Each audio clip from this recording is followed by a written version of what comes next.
Olá, está começando o programa Justiça e Trabalho com as principais notícias e decisões da semana da Justiça do Trabalho Potiguar. Eu sou Heloísa Guimarães, apresentadora do programa Justiça e Trabalho. Sou branca, tenho estatura mediana, olhos e cabelos castanhos e estou vestindo uma blusa de cor amarela. O cenário do programa é azul com a logomarca JT, Justiça e Trabalho.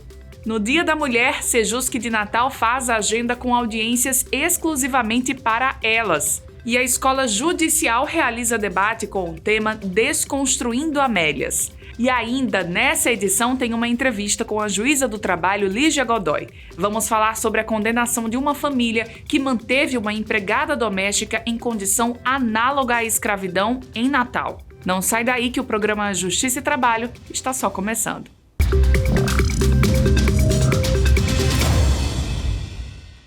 O dia 8 de março foi marcado por uma ampla programação promovida pelo TRT-RN para celebrar o Dia Internacional da Mulher na Justiça do Trabalho Potiguar. Uma das ações foi o projeto Elas em Pauta, que teve uma agenda de audiências de conciliação voltada exclusivamente para as mulheres. Com direito à recepção, flores e café da manhã, o Dia Internacional da Mulher no Sejusc Natal, o Centro Judiciário de Solução de Conflitos e Cidadania do TRT-RN, colocou Elas em Pauta. A mobilização abriu as portas do Judiciário Trabalhista para a solução ativa e pacífica de processos com mulheres entre as partes. Só em Natal, pelo menos 30 audiências de conciliação foram realizadas. Esse dia surgiu a partir de uma provocação de mulheres pedindo melhoria nas condições de trabalho e nada melhor do que nós, nesse ambiente da Justiça do Trabalho, lembrarmos delas, lembrarmos desse dia, da grande importância da mulher no mercado de trabalho. Estamos aqui com a pauta de mulheres no Sejusc, com o objetivo de dar visibilidade a essas mulheres trabalhadoras que estão no mercado de trabalho, enfrentando desafios de jornadas duplas, triplas. Então, nada mais justo que no dia de hoje prestigiarmos essas mulheres trabalhadoras e convidarmos elas a virem aqui, trazer os processos das mulheres para que tenha visibilidade, para que a gente possa vir atender a essa jurisdicionada de forma especial no dia de hoje. Ao longo de todo o dia, as juízas e conciliadores do Sejusc mediaram audiências de diferentes questões. Em comum, a presença de mulheres, advogadas, trabalhadoras e empregadoras dispostas a conciliar. Essa foi a primeira vez que o TRT-RN realizou a ação, criada originalmente no Pernambuco e este ano ampliada para todo o país. Para nós mulheres que estamos no mercado de trabalho, que temos uma caminhada de conquista de direitos, na participação no mercado, eu acho que essa campanha dos tribunais regionais de evidenciar a figura da mulher no dia de hoje, nessas audiências, é muito relevante na representatividade feminina dentro dos tribunais. Acho muito importante essa iniciativa, ainda mais que a gente ainda enfrenta muitos problemas hoje em dia. Já melhorou com o tempo, mas a gente ainda enfrenta muitos problemas hoje em dia. E assim como eu, tenho certeza que muitas mulheres estão vindo aqui hoje na intenção de terem os seus direitos garantidos. Então, acho muito bacana a iniciativa. Eu achei muito interessante, principalmente o dia de hoje, como o Dia Internacional da Mulher, e a gente chegar aqui na Justiça do Trabalho, ser recebida com mulheres também, assim como a gente, fazendo elogios, muda o nosso dia, principalmente com pessoas que muitas vezes são tão carentes de informações, até mesmo de afeto, e a gente chegar aqui no TRT, ter esse aconchego, esse amparo, com a recepção. Nós mulheres, eu como advogada e minha cliente também fica muito lisonjeada com a oportunidade que a Vara do Trabalho está dando a gente. O dia 8 de março foi instituído como o Dia Internacional da Mulher em 1975 pela ONU. No entanto, a origem da data vem de muito antes. Historiadores relacionam o 8 de março ao incêndio que aconteceu em 1911 em Nova York, em que mulheres morreram em uma fábrica têxtil. A partir daí, protestos sobre as más condições enfrentadas pelas trabalhadoras começaram a ganhar espaço. Mais de um século depois, as mulheres seguem na luta por igualdade de direitos. Inicialmente eu gostaria de parabenizar, né, a todas nós mulheres por esse dia. É um dia de celebração, mas principalmente é um dia de luta. Porque apesar de se falar muito na igualdade, a gente sabe que essa igualdade ela é uma igualdade muito teórica, né? Existe um caminho muito grande a se percorrer, não só nas questões relacionadas a trabalho, né? Acesso a cargos, acesso a funções superiores dentro de empresas, isonomia salarial, mas também em relação a outros direitos fora da vida da mulher trabalhadora, né? Também na sociedade civil. Adoraríamos ter apenas motivos para comemorar no Dia da Mulher, mas a gente sabe que ainda há muitas desigualdades na comparação com os homens. Para discutir esses pontos, a Escola Judicial do TRT-RN promoveu um debate com 3 mulheres que se destacam pela defesa do direito de outras mulheres. Ao longo da história do Brasil, as mulheres sempre tiveram que travar batalhas desconhecidas pelos homens. Para estudar, votar, se relacionar e até para trabalhar, as mulheres tiveram que ir à luta. Já foi pior, mas até hoje nós enfrentamos desigualdades, como trouxe à tona a mestra em História, Maiara Gonçalves. Mulheres ainda têm uma renda muito diferente, né, muito dispare do que os homens recebem. Se fala das mulheres negras, essa diferença ela vai crescer mais ainda. As mulheres elas são responsáveis por um trabalho que é chamado trabalho doméstico, mas não é reconhecido enquanto trabalho, né? Então, mesmo em 2024, a gente ainda está tentando vencer alguns obstáculos pela simples condição existencial de ser mulher. Por isso, neste mês de março de 2024, esse debate ainda é tão urgente. A Escola Judicial do TRT-RN definiu como tema para essa data Desconstruindo Amélias, as mulheres e os enfrentamentos no século XXI. Uma reflexão sobre a atualidade dessas reivindicações. A luta das mulheres ela é antiga e é bem importante a gente poder mostrar isso às novas gerações, porque às vezes a gente acha que não temos tudo, não precisamos mais lutar, vamos só comemorar. Mas na verdade tudo que nós conquistamos foi com muita luta e todos os direitos eles são bastante precários. Então a gente tem que estar o tempo inteiro lutando para assegurar. Uma das principais trincheiras é a luta contra a violência e ela está muito conectada também com a luta antirracista, a luta contra as desigualdades sociais, por melhores condições de trabalho. O 8 de março da EJUDE ainda contou com a palestra da advogada e pesquisadora Adriana Magalhães, que vê o tema como objeto de estudo instigante nos dias atuais. Eu tenho uma pesquisa que foi lançada ano passado sobre justamente a ocupação dos espaços de poder pelas mulheres no Estado. Então, é algo muito dinâmico, é algo que vem crescendo. Então, é sempre bom ter a oportunidade de falar, debater e trazer à luz esse tema que para a gente hoje é tão atual. A desigualdade entre homens e mulheres atinge especialmente as mães, que historicamente recaem sobre nós, os cuidados com a casa e a família. Não é à toa que o mercado de trabalho remunera menos as mulheres, em 30%. Na apresentação da Subprocuradora-Geral do Trabalho, Ileana Neiva, ela lembrou que se as mulheres estão menos disponíveis para o mercado de trabalho, é porque a divisão dos chamados encargos familiares não é igualitária. Por isso também é dever das empresas e da sociedade e do Estado lutarem pela ratificação e o Estado brasileiro ratificar a Convenção número 156 da OIT, que é a convenção que trata da divisão igualitária de encargos familiares entre homens e mulheres, para que se compreenda que o homem também pode sair do trabalho para cuidar do filho que está doente, ele pode ter uma licença para tratamento de pessoa na família. Historicamente, esses encargos têm cabido às mulheres porque desde sempre as mulheres ficaram relacionadas aos deveres de cuidado. Se tem um filho com deficiência, normalmente é a mãe que fica com o encargo de levar para as terapias. E quando, na verdade, tem que haver essa divisão equânime e o homem também levar.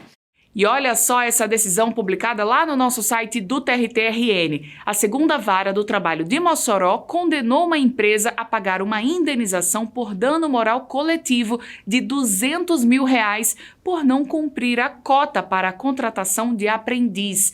Carol Reis tem os detalhes. A legislação determina a contratação de aprendizes no percentual mínimo de 5% e máximo de 15% de trabalhadores com idade de 14 a 24 anos. A decisão em questão no TRT-RN foi em uma ação civil pública do Ministério Público do Trabalho, após várias fiscalizações realizadas pela Auditoria Fiscal do Trabalho, feitas na empresa de fornecimentos de mão de obra terceirizada. Segundo a empresa, a grande maioria dos empregados, mais de 70%, exercem atividades incompatíveis com a condição de aprendiz, como em hospitais. No entanto, o juiz Magno Kleiber destaca que o decreto número 9.579/2018, abre aspas, é expresso ao dispor que as atividades práticas dos aprendizes sujeitos à insalubridade e periculosidade podem ser desempenhadas a jovens aprendizes com idade entre 18 e 24 anos. Dessa forma, a segunda vara de Mossoró condenou a empresa a pagar uma indenização por dano moral coletivo no valor de R$200 mil por não cumprir a cota para contratação de aprendiz. O valor será destinado a entidades ou projetos sociais da região a serem especificados pelo Ministério Público do Trabalho. A vara condenou ainda a empresa a obedecer a cota de aprendiz com a contratação e matrícula de adolescentes e jovens em cursos dos Serviços Nacionais de Aprendizagem ou em escolas técnicas. Vamos para o intervalo? Na volta tem uma entrevista com a juíza do trabalho Lígia Godoy. Vamos falar sobre a condenação de uma família que manteve uma empregada doméstica em condição análoga à escravidão em Natal. É já, não sai daí.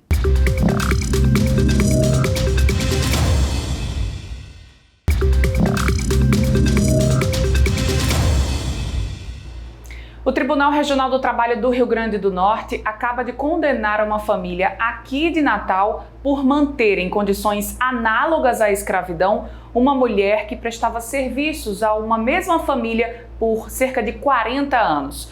A gente vai falar sobre esse assunto e sobre essa condição, de trabalho análogo à escravidão com a juíza do trabalho aqui do TRT-RN, doutora Lígia Godoy.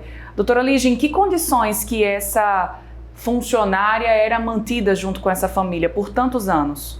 Essa empregada, ela está com essa família há 40 anos, estava, 40 anos, e em 89 ela passou a trabalhar permanentemente, mas nunca teve sua carteira assinada, nunca recebeu um salário mínimo, um salário digno, além dela cuidar, das questões domésticas, ainda tinha o cuidado com os filhos e depois que eles cresceram e formaram suas famílias, ela continuou trabalhando para um núcleo familiar, 4 núcleos familiares, porque foram formando outras famílias, ganhando a mesma coisa, R$700 e poucos, e no final, inclusive, alugaram uma casa lá descontavam 50% do salário dela, e não tinha a previdência, não tinha nada. Ela realmente, os direitos trabalhistas de um trabalho decente,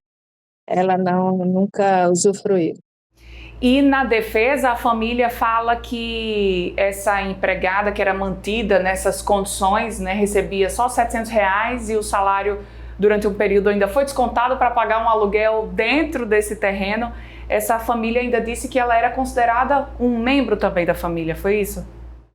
Normalmente o trabalho doméstico, em razão dessa cultura escravista brasileira, as empregadas domésticas, elas ficam na casa das famílias sem nenhum direito, e o falso discurso de pessoa da família. Esse termo pessoa da família é até agressivo, porque a pessoa que não era pessoa da família, era uma empregada, um trabalho, inclusive, muito estressante, porque quando era época de praia, iam para toda a família e ela ficava dedicada integralmente, e fora o desrespeito, de não ter sequer o direito de usufruir de uma previdência, no caso de necessidade, de uma doença incapacitante, uma aposentadoria. Ela não tinha sequer férias, doutora? Não tem férias, 13º, nenhum direito. E trabalhador sem direito é escravo, Doutora, e quando foi que essa mulher percebeu que se viu nessa situação realmente de exploração, de escravidão, o que aconteceu para que ela conseguisse romper e procurar a justiça? Ela teve um AVC, né? Ela adoeceu e foi aí que eu acho que deu essa consciência nela, né? Desse isolamento, e ela se viu que realmente não era uma pessoa da família, né? E ela fala se quando adoeceu, se recebeu apoio da família, já que ela era considerada alguém da família? Não. Inclusive, quando ela adoeceu, ela demorou a ser socorrida, né? O pessoal dizia, vai para o Valfrido, vai isso. Então, ela teve uma certa dificuldade de apoio à família, não teve nenhum. E como foi a decisão? Primeiro, o pedido é um pedido de reconhecimento de vínculo, em primeiro lugar, né? O pedido do advogado do dano moral, né? Razão de todo esse constrangimento que ela viveu, né? Inclusive desse abandono na doença, e de uma rescisão indireta por todo esse cumprimento do contrato. Na análise da todas as provas, de toda a questão envolvida, eu reconheci que realmente aquela pessoa executava suas atividades em condições análogas de escravo, né? Hoje nós temos várias convenções internacionais, inclusive a 189, né, de proteção ao trabalho doméstico, escravo, né? Uma preocupação internacional sobre isso, porque temos escravizados no mundo inteiro, né? E a gente está tendo esse olhar mais cuidadoso, inclusive está na agenda 2030, né, no objetivo 8, de erradicar realmente o trabalho escravo no país, né? Uma pessoa que ficava só com R$300 por mês para sobreviver é humilhante, né? Então, essa pessoa adoeceu, ela adoeceu de humilhação, de anos e anos de humilhação. Então, tudo isso foi considerado na sentença, de que ela tinha, sim, o direito de ser indenizada dignamente, né? Doutora Lígia Godoy, juíza do trabalho do TRT-RN, muito obrigada pela sua participação aqui no nosso programa. O Justiça e Trabalho dessa semana fica por aqui. Muito obrigada pela sua companhia. A gente volta a se encontrar na próxima semana. E outras ações e assuntos relacionados à Justiça do Trabalho aqui do nosso estado, você pode continuar acompanhando a qualquer momento no nosso site do Tribunal, no canal no YouTube e, é claro, das redes sociais. Até lá!